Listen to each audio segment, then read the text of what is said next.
Militer Republik Federal Jerman mulai panik dengan kemampuan Rusia yang kini memiliki rudal balistik Oreshnik. Rudal hipersonik tersebut disebut tak bakalan bisa dibendung oleh militer Jerman yang senjatanya kalah modern dibanding Rusia. Jerman pun merasa tidak mampu melindungi negaranya jika Rusia menyerang Jerman menggunakan Oreshnik. Tabloid berita Bild menulis tentang hal ini, mengutip laporan rahasia diplomat Jerman. Oleh karena itu, kantor Menteri Luar Negeri Jerman Annalena Baerbock menugaskan analisis internal pemerintah mengenai kemungkinan perlindungan terhadap serangan rudal balistik untuk wilayah Ukraina dan Jerman, yang ditugaskan kepada seorang perwira penghubung Bundeswehr di Kementerian Luar Negeri Jerman bersama dengan para ahli pertahanan udara. Kesadaran pahit, Jerman tidak akan berdaya melawan serangan Oreshnik. Berbekal sistem Patriot, Bundeswehr saat ini tidak memiliki sarana pertahanan yang efektif terhadap senjata balistik ini, kutip Bild. Hal ini dijelaskan oleh kecepatan gerakan yang tinggi, kemampuan manuver, dan aksi hulu ledak, yang terdiri dari beberapa bagian yang terpisah. Patriot tidak cocok untuk memerangi rudal balistik jarak jauh seperti Oreshnik. Kemungkinan intersepsi terhadapnya harus dianggap sebagai tembakan keberuntungan yang tidak disengaja, kata laporan rahasia tersebut. Pernyataan Putin soal Oreshnik. Uji coba rudal hipersonik Oreshnik yang berhasil bulan lalu merupakan respons Rusia terhadap pengerahan roket jarak menengahnya ke Eropa oleh AS, demikian pernyataan Menteri Luar Negeri Sergei Lavrov.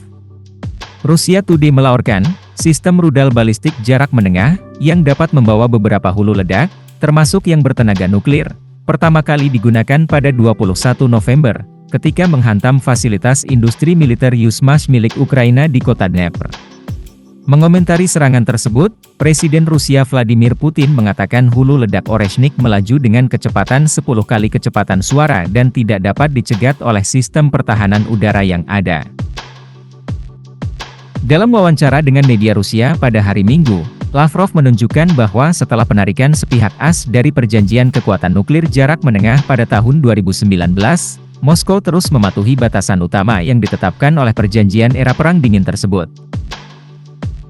Namun, hari ini jelas, misalnya, bahwa moratorium, yang kami tetapkan sendiri, terhadap penyebaran rudal jarak menengah dan jarak pendek secara praktis tidak layak dan kami harus meninggalkannya, Menteri Luar Negeri Rusia menyatakan. Lavrov menuduh Washington mengabaikan permintaan Moskow dan Beijing untuk tidak menyebarkan roket kelas ini ke luar negeri. Mengingat hal ini, Rusia terpaksa menanggapi dengan uji coba terbaru sistem Oreshnik supersonik jarak menengah terbaru yang dilakukan dalam kondisi pertempuran yang secara meyakinkan menunjukkan kemampuan dan tekad kami untuk mengambil tindakan kompensasi, diplomat itu menjelaskan. Menurut Menteri, sebagai akibat dari kebijakan destruktif AS, fondasi stabilitas strategis telah terguncang secara signifikan, dan di beberapa area hancur. Lavrov menambahkan bahwa dengan mempertimbangkan sikap Washington yang sangat anti-Rusia, saat ini, Moskow tidak bermaksud untuk kembali terlibat dalam dialog pengendalian senjata dengan Washington dalam waktu dekat.